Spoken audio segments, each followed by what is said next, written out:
Thank you. Let me now invite Venerable Tenzin Sutrim, who's one of the facilitators, to introduce our guest speaker and to host this segment. So Venerable Sutrim, please. Hello, everyone. Good evening to all, and welcome to our launch, Finding Joy in the Lamrim. And I have the pleasure and honor to introduce our special guest to all of you and to say a few words by way of introduction. So Alison Murdoch has a very long and rich history with the FPMT and has been one of the early batches who attended Kopan's courses 35 years ago, I believe.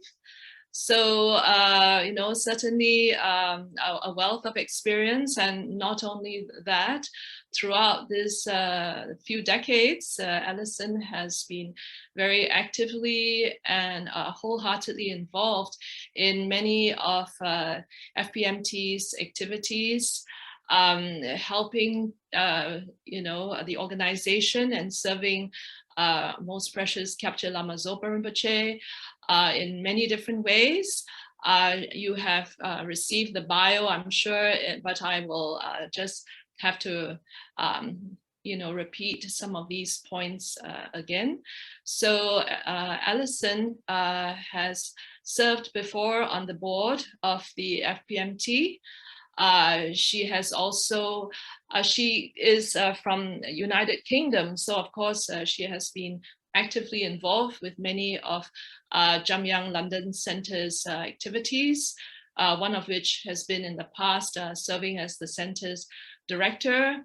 And currently Alison is the chairman or the chairwoman of Jamyang Centre's board in London.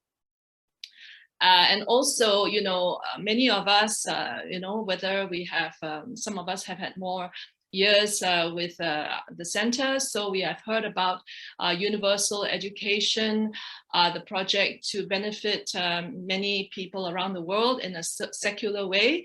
So Alison is the person behind this key project.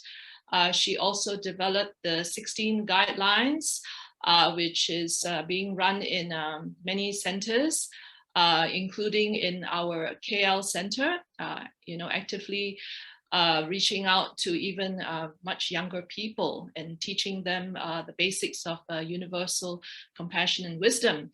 And right now in the current form, from what I understand, the Universal Education Project has become the foundation for developing compassion and wisdom. And again, Alison is behind this project. She is also on the board of the Lama Yeshe Wisdom Archive. So you can see I'm really trying to bring out all these words without missing a beat.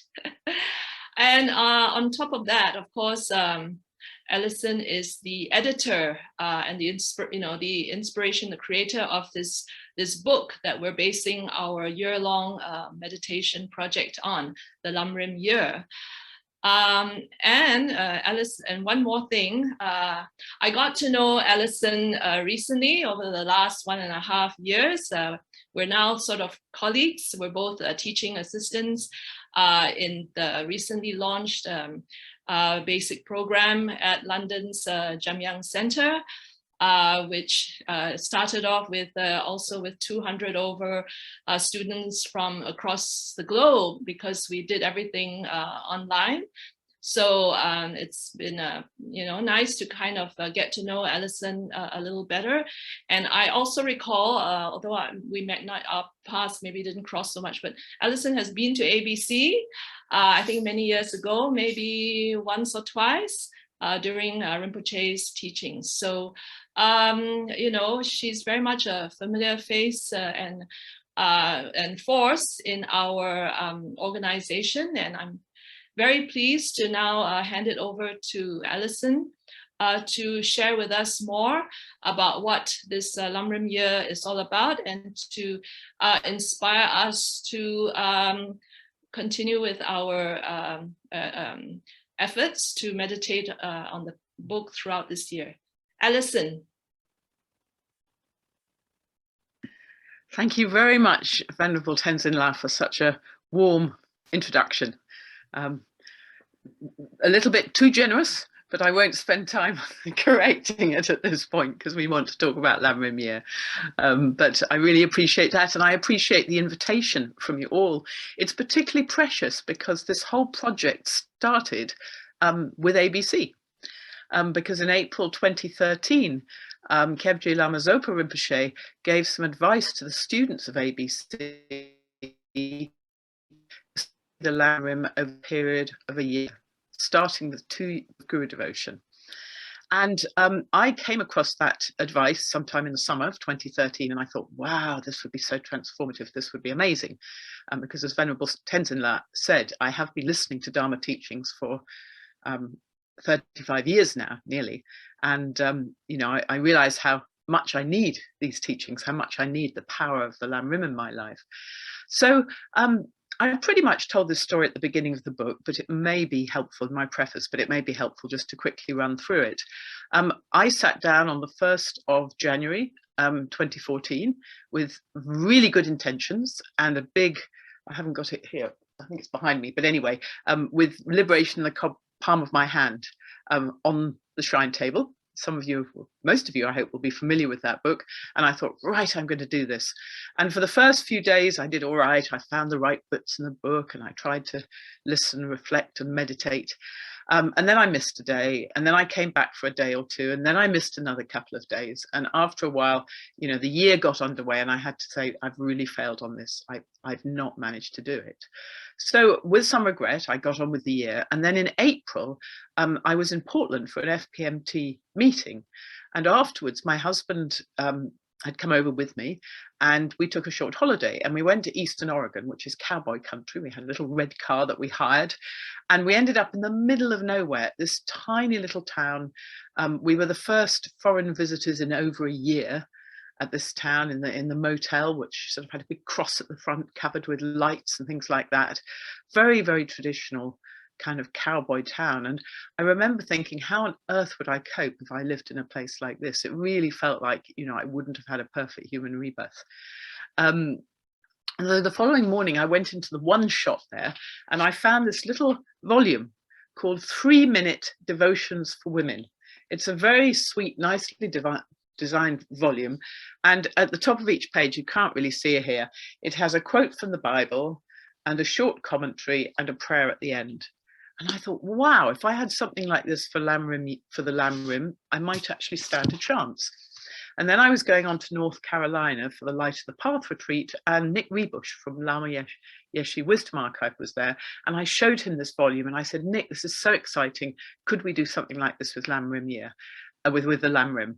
And Nick, who is just such an extraordinary person, an amazing, amazing student of our Lamas, I'm sure he's known to many of you, said, yes, of course, let's do it then. So I started in 2015 and pretty much worked on the project for a bit over 1.5 years at that point, and submitted it to Nick. And then we published it last year. It got held up in the queue behind Big Love, best possible reason for that to have happened. So that was sort of practical stuff around the book. I mean, I've been asked what it was like to work on it. And well, from a technical side, the huge turnabout for me came when I started working with Sandy in Brisbane, because she is one of the main editors for the archive. She edits their website, and somehow with 2 of us, we could really get to grips with the material and sort of share things backwards and forwards. In terms of choosing the texts, we decided to follow Pabonka Rinpoche as tightly as we could. Sometimes that was easy, like, you know, there are loads of teachings by Lama Zopa Rinpoche on the importance of bodhicitta, far more material. I remember at one point thinking, I have just compressed 33 pages into 3 paragraphs. And you can imagine this is why we needed to check it with, I needed to check things with another longer serving FPMT student, and then also everything was checked by Nick Rinpoche. But sometimes it was really difficult to find the paragraph. So for example, the page on making material offerings to the guru, As far as I can tell, Lama Yeshe never spoke about that, and it's the kind of thing that Lama Zopa Rinpoche would talk about with great reluctance and humility. So it took a lot of searching to find that particular page. Another thing for the book was the balance between Lama Yeshe and Lama Zopa Rinpoche, because we wanted both their words. We wanted this to be a transmission from our teachers straight to us as much as possible. But it came obvious very early that it wasn't going to be 50-50. Lama Zopa Rinpoche's taught for a lot longer. He's been alive for a lot longer, and also he's been recorded for a lot longer. So I kind of looked for the Lama pieces first, and I was going through raw material in the archive and then looking at what had already been published, either online in magazines or in books. And so, for example, I found that there was lots of Lama Yeshe material on refuge. And then I realized that made complete sense because he often led the refuge ceremonies. So of course there was from him. And also amazing teachings on emptiness and bodhicitta again. Another decision we made was to add the bullet points or the recaps at the end of each page. So each page has 3 distinct elements. It has the quotation, it has the 3 paragraphs, and it has the 3 recaps at the bottom. I always had the quotations in mind because I love sound bites. And I find sound bites really helpful. You know, I can take one quote from Lama Zopa Rinpoche, like, let's say, less desire means less pain. Even my husband knows that. He quotes it at the most annoying moments back at me. And he's a Christian. But anyway, so I definitely wanted the quotes at the top of each page because I thought that will really help my mind. I had to think all the time about my mind, because as the Roman Emperor Marcus Aurelius said, only you can't take care of anything except your own mind in the end. That's Stoic philosophy as well as Buddhist philosophy. So I was thinking, well, let's have the quote. Then obviously we want the substance, and we were making it as clear, as authoritative, as complete as we possibly could within, you know, the size of the book. And then a friend of mine tried out a month of it just to test run it for me. And she came back and said it would be really helpful if you could summarize each page at the bottom. And I said, sure, having no idea how difficult that was going to be. I cannot tell you how much correspondence there was on that, because we really felt the responsibility of trying to summarize a paragraph from our teachers in the most succinct, helpful, and authentic way we possibly could. So sometimes we would spend like a whole day just trying to get those 3 sentences right at the bottom of the page. So I really hope they're helpful to you. I mean, they're certainly helpful to me as well. And then sometimes you'll notice there's a story, and we would just break things up, just as the Lamas do. When we felt that things were getting a little bit heavy or even possibly a little bit depressing, we'd add an uplifting story. So that's how the stories came in. And then another decision we made was for the whole book to be gender neutral. I think it's possibly the first book from the archive that is. And some of you may already have female gurus. I mean, people like Kadrala. And as soon as you do, it then becomes quite jarring to suddenly see him and, you know, the male identification of all the gurus. And we're thinking for the future, we're thinking for the long term. So we made it gender neutral. And then between the 2 of us, there was lots and lots of polishing.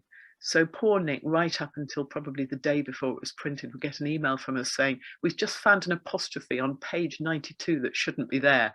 And again, I think because there was 2 of us, we were just trying to make it as perfect as possible. But I think a lot of credit for that has to go to Nick in the archive, because Nick basically says, I don't mind how long it takes. I don't mind how much it costs. Let's just get it the best it can possibly be. And I think that's one of the reasons that the archive has created such great karma and such a great reputation, because it's just there for the long run and really making everything that it publishes as good as it can be. So that's a little bit of practical stuff about the book. I thought you might be interested in some of the emotional, the emotional side of it, the personal side of it, because it was a very personal thing. It was pretty much like being in retreat. I tended to work on it for 4 or 5 hours each day.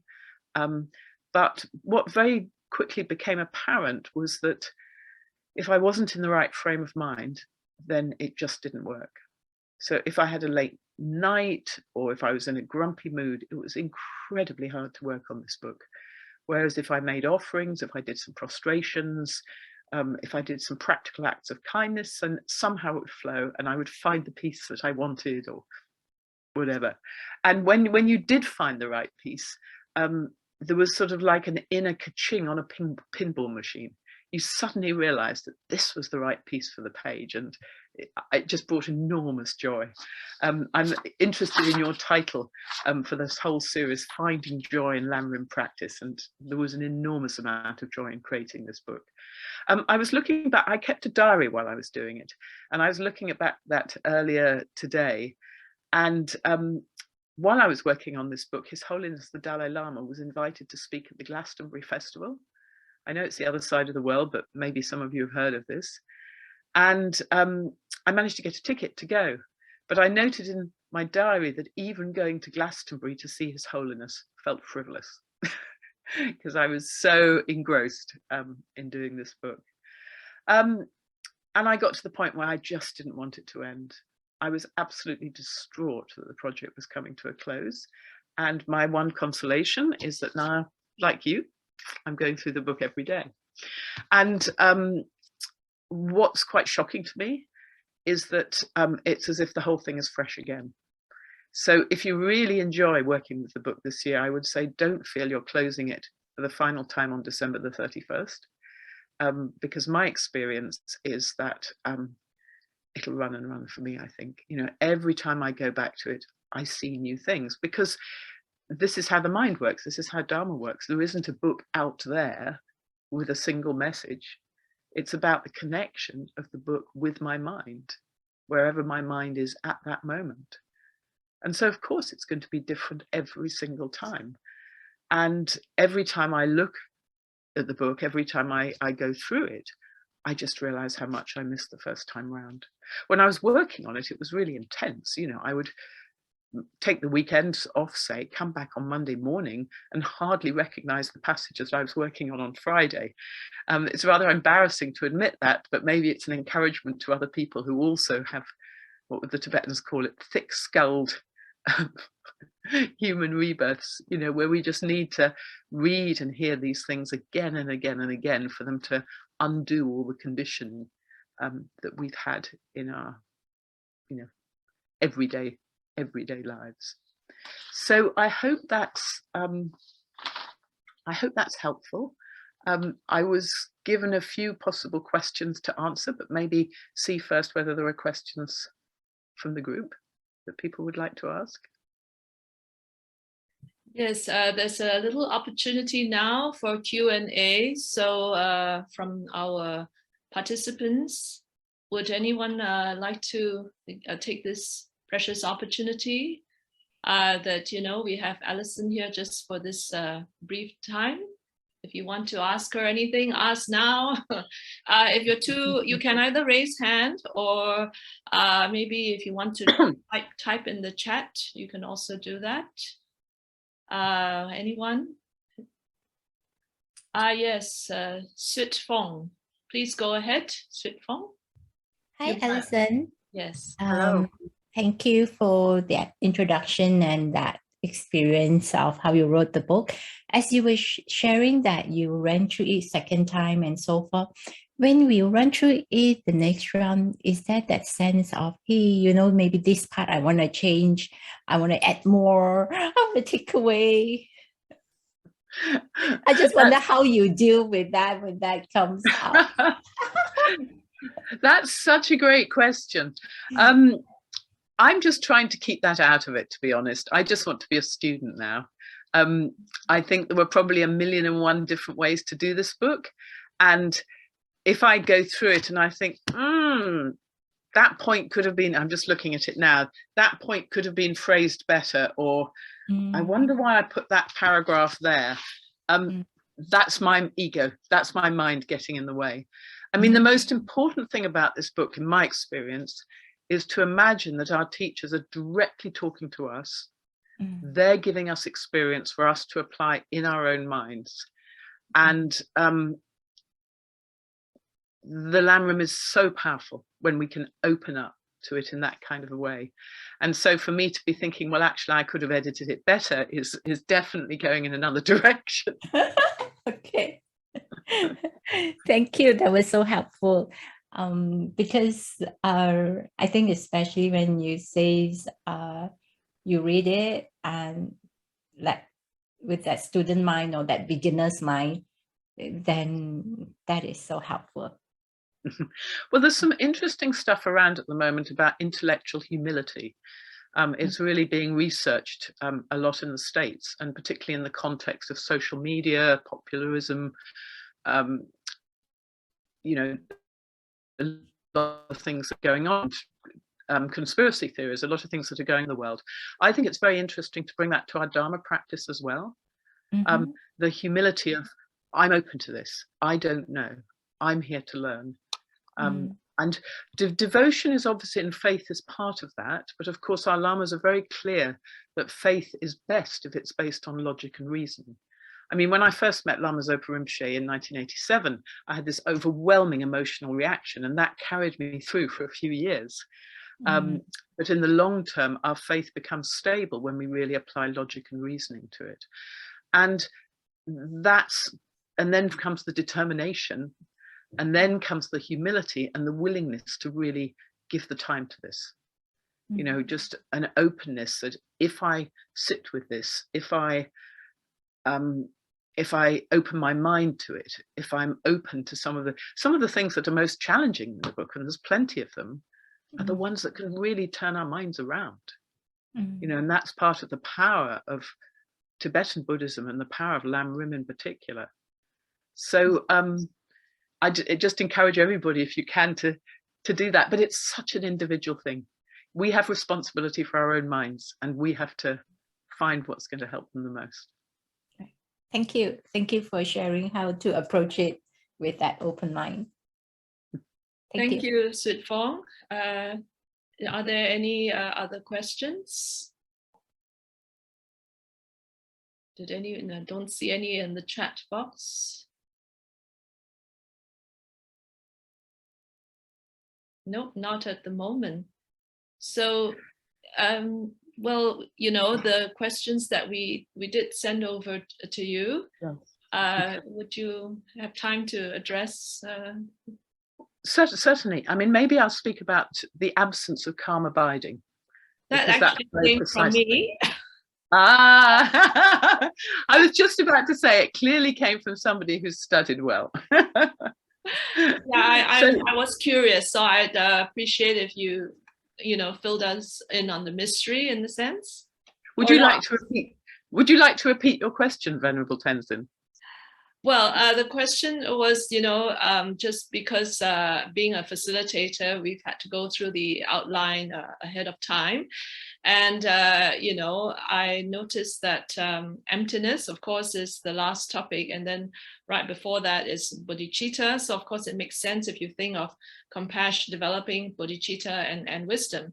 But then following the Lamrim steps, then I was just wondering to ask you what happened to the section on meditation, calm abiding, meditative serenity, shamatha, shine, different terms for the same thing. Yeah. It was the Bermuda Triangle, Venerable Tenzin. No. Curious to hear more, yeah. Yeah, there was a lot of thought behind it, actually, and I've revisited this since with Sandy to see what we thought. Firstly, I will say there is a page, day 333, on concentration in the section on the 6 perfections. So we do mention meditation. There is a page on it there, in the context, obviously, of the practices of the Bodhisattva. There were a variety of reasons. One of them was simply the difficulty of including that section.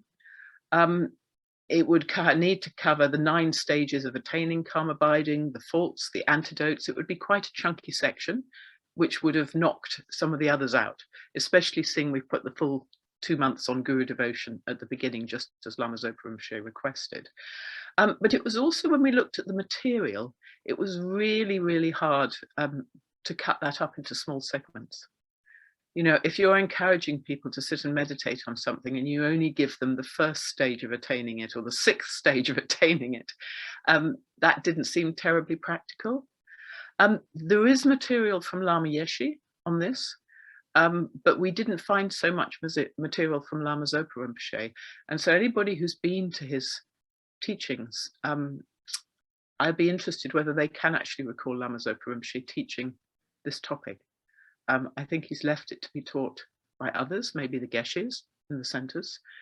And then the final feeling was that this is very experiential. I mean, the whole Lamrim is experiential, but this one very, very much so. And so maybe it was better for people to get a direct transmission or to approach it by really submerging themselves in one particular book. Because the whole point with Lamrim Year is that this isn't just something that you read that sits on the top of the water, like Sampa on the top of the water, but it's something that we really churn up inside ourselves.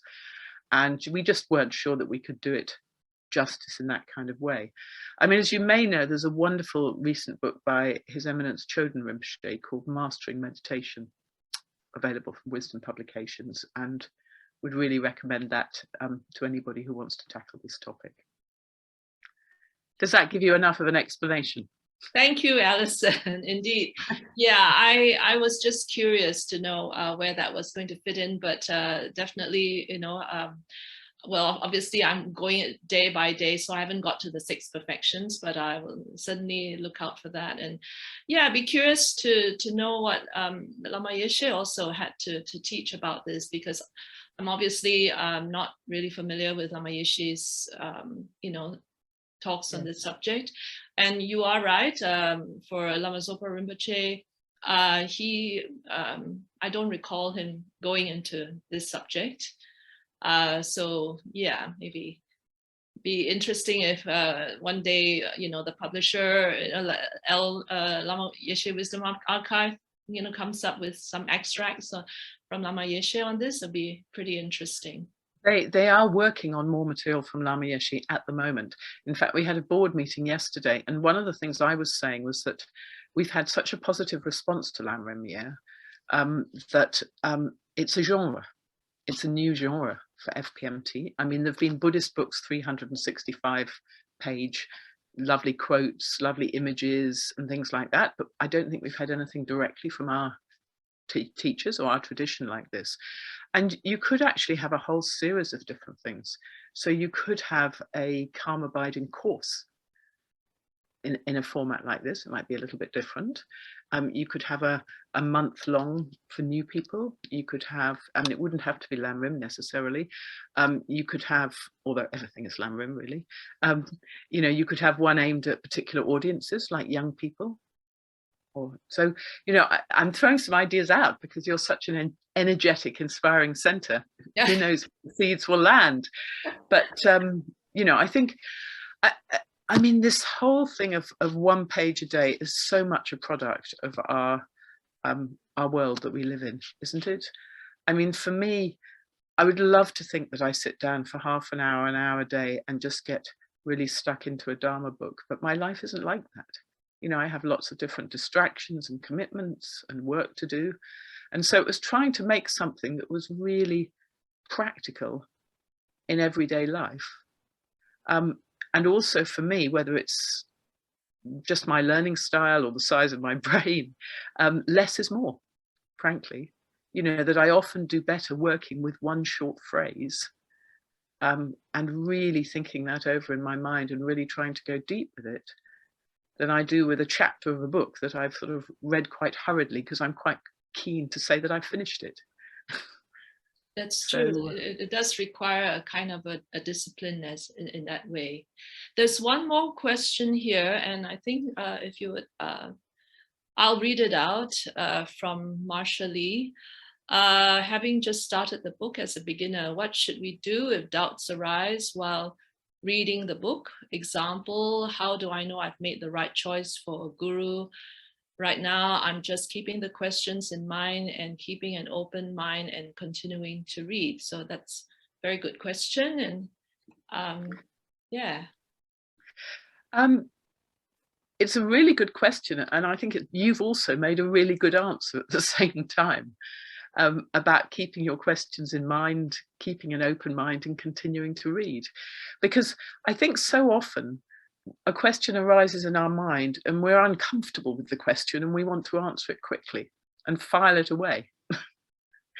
And it's actually quite a profound practice to stay with the question and say, well, I don't have to answer that at the moment. And particularly if we are using this 3-stage method that our teachers recommend, which is to listen or to read, basically to encounter material, to reflect on it, and then to meditate on it.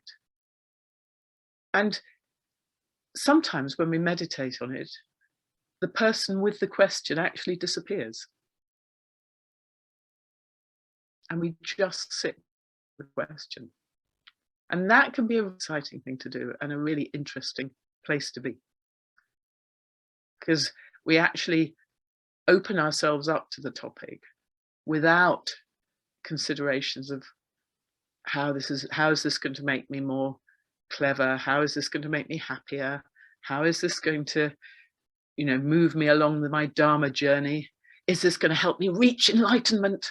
We can get very caught up in all those kinds of things. So simply to wait patiently and carry on exploring can be very exciting. And it's like traveling in a foreign country. You can, or traveling in your own country, you can travel with a guidebook and tick things off the list.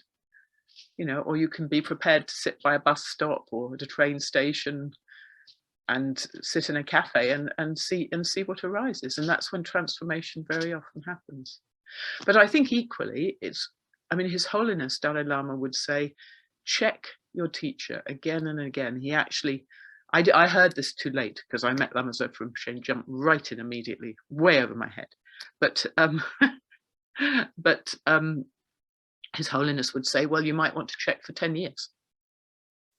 So I think being honest with ourselves, and if doubts arise, we work with those doubts. That's a very authentic, very real, very helpful thing to do. Maybe talk with somebody else, somebody you trust, and hopefully, teachers, Sangha to ABC are open to these kinds of discussions. There's somebody you feel comfortable with, and you can.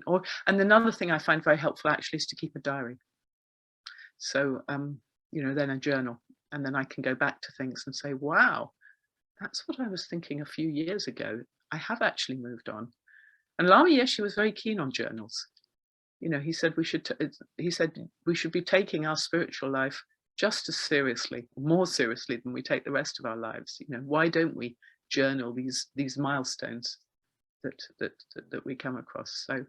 So if that might be an interesting thing to do this year, alongside reading, studying, meditating on, reflecting and meditating on Lamrim Year, might be to keep a diary of your experiences. And something you can go back to. But all I can say is that I hope it'll be helpful and I hope it'll be useful and impossible to, I can say that the material is amazing, but for all of us, it's whether we're at the moment in our life where we can really, benefit from it and make most from it. But I hope that's true for all of you. This is such an inspiring project. That was an excellent suggestion about keeping a journal as one goes through the year and to jot down one's thoughts of it or experiences. It made me recall, what Rinpoche likes to say is, write it in your diary book. He often, makes that, joke out of it, but it's along the same lines. So I think you have inspired us with, just this short time with you, and I think given us plenty to think about and to chew on. And with respect to, the question that was raised about recognizing a guru, well, that's one of the points actually of our starting this, having a monthly discussion, which Marn is going to explain after this segment. And that we have an opportunity for people who have taken the pledge to come together and have little discussions and talk it out and find others who might have the same doubts, or people who have suggestions on how to overcome some of these difficulties. So yeah, thank you very much, Alison, for your time on behalf of all of us at ABC, the organizers and all the participants, and for giving us an insight, the behind the scenes, the backstory of how this book came about, and it's really inspiring. And so I understand why, because there were moments last year or so when we had our virtual meetings, and they said Alison's not here, and so I know now the secret's out of the bag, that you've been very busy with these and other projects. So thank you very much. Well, thank you. It's been an absolute pleasure to work on this book, and an absolute pleasure to be with you today. Thank you very much again. And I really, every possible good wish and prayer for this journey that you're all on together. Thank you so much, Alison.